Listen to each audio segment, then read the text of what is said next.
Το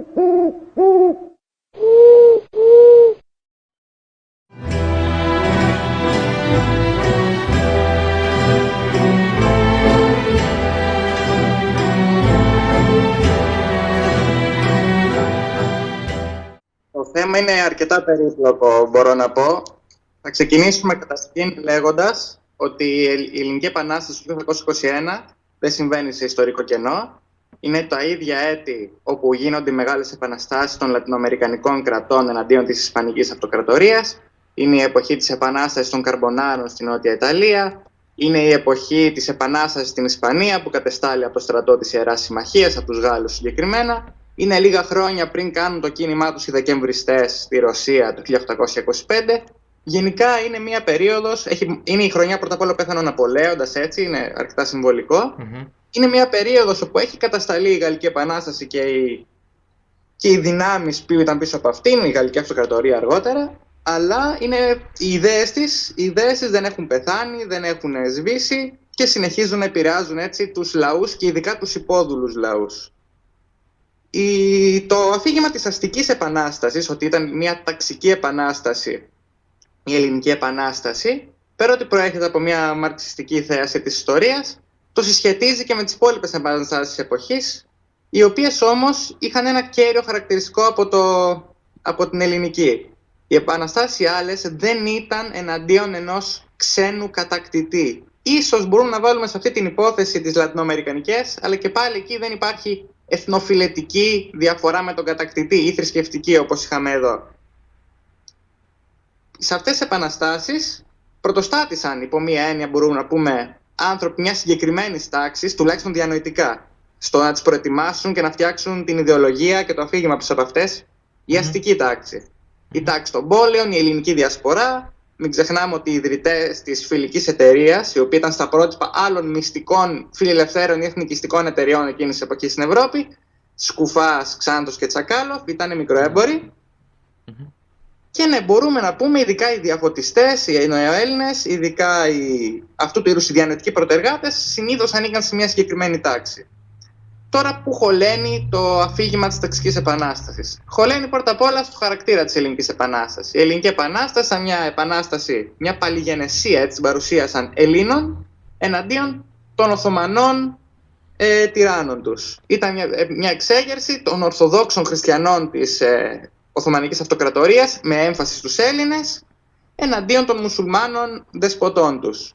Υπήρχαν αφηγήματα τα οποία λέγανε ότι προσπαθούσαν να ξεπεράσουν το εθνικό χάσμα. Κλασική είναι βέβαια και γνωστή η θεωρία και το όραμα του Ρίγα Φεραίου, ο οποίος ήθελε όλοι οι χριστιανοί και οι μουσουλμάνοι ανεξαρτήτως να ξεσηκωθούν εναντίον του αυταρχικού Οθωμανικού καθεστώτος και να το αντικαταστήσουν με μια φιλελεύθερη, ανεξίθρησκη ελληνική δημοκρατία. Αλλά αυτό δεν ήταν ούτε αυτό που ήταν στο μυαλό των περισσότερων επαναστατών και ούτε ήταν καν η επικρατούσα ιδεολογία. Η Επανάσταση έγινε πάνω σε εθνικές γραμμές, έγινε από τους Έλληνες εναντίον των Τούρκων, διαφημίστηκε στο εξωτερικό ως εξέγερση Ελλήνων εναντίον Τούρκων και όταν βλέπουμε την Επανάσταση να ξεκινάει ή ακόμα και πιο πριν να προετοιμάζεται, δεν βλέπουμε ταξικούς διαχωρισμούς. Δηλαδή έχουμε την αστική τάξη του εξωτερικού, έχουμε τους καραβοκύριδες, έχουμε τους μικρούς φτωχούς αγρότες, έχουμε τους ληστές στα βουνά, έχουμε τους γεωκτήμονες, τους κοντζαμπάσιδες, τους προεστούς, οι οποίοι ήταν ένα όργανο και κομμάτι του Οθωμανικού συστήματος, έτσι, καλός ή κακός. Ήτανε άνθρωποι οι οποίοι ήταν οι εκπρόσωποι έμεσα της Οθωμανικής εξουσίας στην Ελλάδα. Ήταν η αριστοκρατία με κάποιον τρόπο των υποδούλων Ελλήνων. Και όλοι αυτοί, προφανώς κατά άτομο και κοινωνική ομάδα, άλλοι με περισσότερη και άλλοι με μικρότερη προθυμία και ενθουσιασμό, ξεκίνησαν και συμμετείχαν στον αγώνα. Θα μου επιτρέψεις να σε διακόψω λίγο και να σε ρωτήσω πως ακούγεται από την άλλη πλευρά πως οι κοτσαμπάσιδες και αυτοί που είχαν τις τοπικές εξουσίες δεν ήθελαν την Επανάσταση. Τι απαντάς σε αυτό? Μπορούμε να πούμε περιστατικά, αλλά γενικά δεν ισχύει. Και έχουμε πρωτοπορία εν μέρη και προεστών και της παλιάς ελληνικής αριστοκρατίας στην Επανάσταση. Τις παραμονές της Επανάστασης, οι Τούρκοι καλέσανε τους προεστούς της Πελοποννήσου στην Τριπολιτσά ως ομήρους, γιατί κάτι είχε πάρει τα αυτή τους για την Επανάσταση και θέλανε έτσι να αποκεφαλίσουν τους Έλληνες πριν ξεκινήσει καν η επανάστασή τους. Οι περισσότεροι πήγαν, κλειστήκανε για 1 χρόνο περίπου στα μπουντρούμια της Τριπολιτσάς, σε φρικτές συνθήκες. Οι περισσότεροι από αυτούς ήταν και μεγάλοι άνθρωποι πιο πολύ. Πέθαναν από τη βρώμα, από τις αρρώστιες και από τις κακουχίες. Ένας μόνο επέζησε και επέζησε τις επανάστασεις και τον βγάλαν έξω από το μπουντρούμι όταν έπεσε η Τριπολιτσά. Μόνο ένας? Ναι, νομίζω μόνο ένας από τους κρατούμενους. Μερικές δεκάδες, τώρα δεν θυμάμαι τον αριθμό.